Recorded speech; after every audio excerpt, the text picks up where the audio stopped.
So hello everyone and welcome to this week's RLE. After last week's RLE, this one's going to be super short.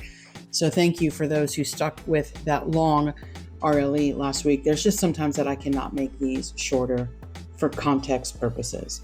Anyway, this week is going to be extremely short. A while ago, a very popular prophecy teacher, and I don't even know why I use those words, a prophecy channel, let's just say what it is, because God's never called anyone to be a prophecy teacher. But anyway, very prominent prophecy channel partnered with Kathy Lee Gifford. Just as I will mark and expose and call out the other two people who partnered with Alan Didio, one of which is this same channel, there is coming a point where compromise in the church will be at an all-time high. But if they are warned about associations and they ignore the association, may I ask why you still partner with these people? Regardless of the reason, you should not be doing so. That's biblical. So you are literally in direct defiance of the word of God. Have no fellowship. So this very popular YouTube channel partnered with a very well-known charismatic NAR, Alan Didio, but then turned around and partnered with another unbiblical NAR proponent, Kathy Lee Gifford. How do I get there?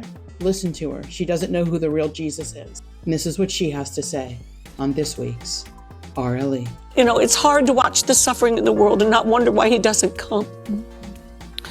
And it's hard. God doesn't want anybody to suffer, but we do cruel and unbelievably heinous things to one another. And those of us who believe in the goodness and justice and mercy of God say, why, Lord, why are you waiting? And he'll say, because I love them too. And I have a plan.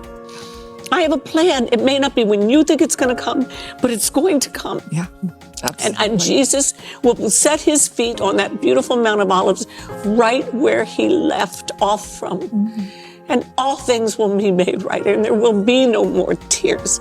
And there will be no more suffering. His promises are true. So just to end that very quickly, because it's a 3-minute soundbite here this week, Kathy does not have an understanding of who Jesus is.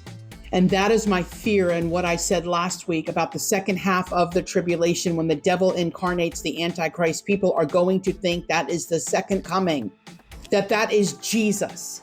No, Kathy, it's not at that time when he steps and splits the Mount of Olives. That is not the time when all things are made new. And yes, Kathy, does God love them? Yes, but we need to share the gospel of Jesus. This woman needs to be marked and avoided. And again, why do we continue to partner with channels, support channels, watch channels, stay on their Telegram pages? Why do we continue to support these people when they align themselves with false teachers? Why? Until I see you, Lord willing, next week.